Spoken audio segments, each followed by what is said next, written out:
What's up guys, it's Village Kev Talks here with another video.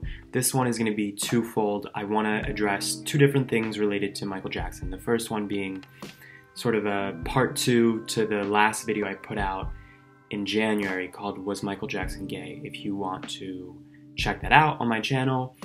I just want to kind of address the feedback I got from that video and the aftermath of that video. And the second thing I want to talk about is these allegations that have resurfaced through the documentary on HBO, the documentary called Leaving Neverland. And everybody's been talking about it, and so I thought I would address both parts. So first off, that video that I put out in January, it's ironic and it's a total coincidence that I put it out around the time that this documentary got some steam and momentum. It seems like I did it on purpose, but I actually didn't. I recorded that video in December. And for anybody who doesn't believe me, you can even look at my background. This is clearly a different apartment where I am. And at that time, I had just moved to LA, and that was an Airbnb. So that was a different time in December, different place where I was. And I just made this video because I'd put out before that another video called Celebrities Who You Did Not Know Were Gay, if you want to check that out, if you haven't seen it. And it got some good responses, so I thought, okay, people like this idea of connecting celebrity and fame to homosexuality. So it was something that I have often thought about and talked to friends about, like, was Michael Jackson gay? So that's why I made that video.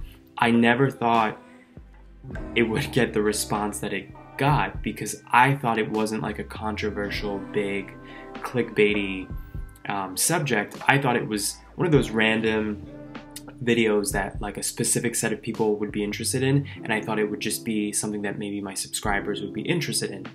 I did not know that this documentary would be coming out, and that because of that, a lot of people would be looking for this kind of content or stumbling upon this kind of content on YouTube, and that's exactly what happened by the time I put it out in January. And I remember when I first put it out in January, I told my friend, like, it's only been a week and it's been getting, at that time it was getting hundreds of views a day, and that's never happened to me with any video that I've put out. And at this point it has, I don't know how many comments, over 200 comments, and I only put it out less than 2 months ago. None of my videos that I've ever put out, even the ones that I put out a year ago, have that many comments, that much engagement. So I remember telling my friend a week after releasing that video, who knew, like, the Michael Jackson fans are hardcore and are scouring the internet for content about him that they don't appreciate. And she was like, no, it has nothing to do with that. It's because of this documentary, haven't you heard? And I had no idea what she was talking about. And at that time, there was still little information, so I didn't even make an effort to like look into it.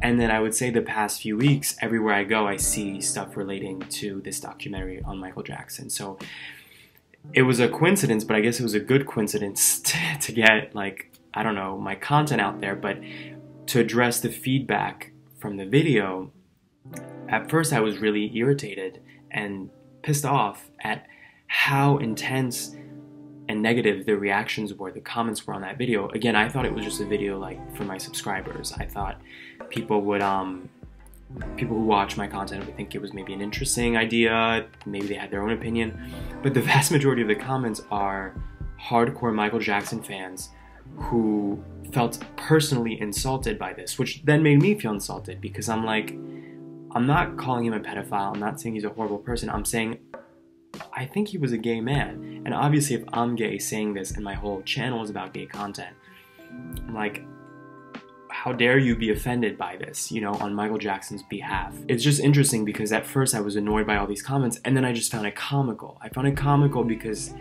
this is exactly the problem with society. And this is exactly, if anything, it validated my suspicions in the video, because I thought, wow, if people respond like this to a YouTube video, I can only imagine if you're the most famous entertainer in the world, and you grew up a Jehovah's Witness and a conservative background, and you feel like you have this image to preserve, I can totally envision why you would feel the need to hide the fact that you're gay or that your sexuality is not standard, even if he wasn't gay. Maybe he was asexual, maybe he was bisexual, maybe he really was straight, but either way, it just seems obvious to me that his sexuality was not standard. And it just made me kind of, so I went from being annoyed by the comments to then being to them thinking it was ridiculous and like kind of funny. And if you see, I respond to almost everything with some sass, because after a while it just became entertaining. Like I was trying to out troll the trolls. But after that, it just made me sad to think we have so many people like this in the world, that they associate being gay with something bad, and you can't convince them otherwise. Even if there's all the proof in the world about their family member, this icon, whoever it is, it's like, no, this isn't what it means to be gay, and blah, blah, blah. But so if anything, it made me think, this is why somebody would hide the fact that they're gay, because of this intense backlash, right? So anyway, that's the first part of my thoughts on all this stuff. Then this documentary comes out. I'm very curious to hear whether you guys have seen this. I actually ended up not watching it. I just don't feel the need to. It's 4 hours long. I'm sure it's very depressing and disturbing, more importantly. For me, even before this documentary came out, I've always thought, like, I remember being a little kid and thinking, my mom mentioning like, oh, he's on trial because of, you know, he shares his bed with little boys. And I remember as a kid thinking, like, that is so weird. Why is a grown man sharing his bed with little kids? So for me to have that sort of common sense as a kid, I don't need to see this documentary. Even without these allegations, to me it's very clear that this man had a lot of issues, and who knows the truth, obviously, but it's just not normal, no matter how you look at it, however you slice and dice it, a grown man to be sleeping with children in the same bed who are not his own kids. It doesn't make sense. And to normalize it, and to try to normalize it, for him to have done that and to like talk about it publicly, it goes to show you, like, if somebody talks about that publicly, you only can imagine what they're too ashamed to reveal, right? I watched like little clips here and there on YouTube of these two men who have made these allegations and who are in the documentary. And I also ended up watching the Oprah interview where she talks to both of them. And that was easier for me to digest than a 4-hour documentary, because A, I knew it was going to be not graphic, or at least hopefully not as graphic, and it wasn't. And also it was like an hour long, so it was easier to process. But also I figured it's easier maybe to assess credibility when watching an interview that was live with an audience, rather than this polished documentary. I figured I can actually learn more from that interview where they're on the spot being asked these questions. And for me, it just seemed very clear that they had no reason to lie, and everything that they said kind of resonated with me. Like, they both spoke about once they had children, maybe it was just one of the two, that what changed for them was once they had children. It sort of triggered something in them to start assessing what had happened in their childhood. And I have never been abused, but I have read enough about abuse and heard enough to know that A, it's a very complex thing, and I think just like rape, people always want it to be black and white. Like, it's very clear if it's rape, it's very clear if it's not. And the reality is, a lot of these things, a lot of these cases are not black and white, unfortunately. And there's a bit of Stockholm syndrome, and there's love and affection, just like an abusive relationship, right? Like, why do people stay? Because at first it's not abuse, and there are moments where it's not abuse at all. People always say, right, with abusive relationships, like, when it was good, it was great. When it was bad, it was horrible.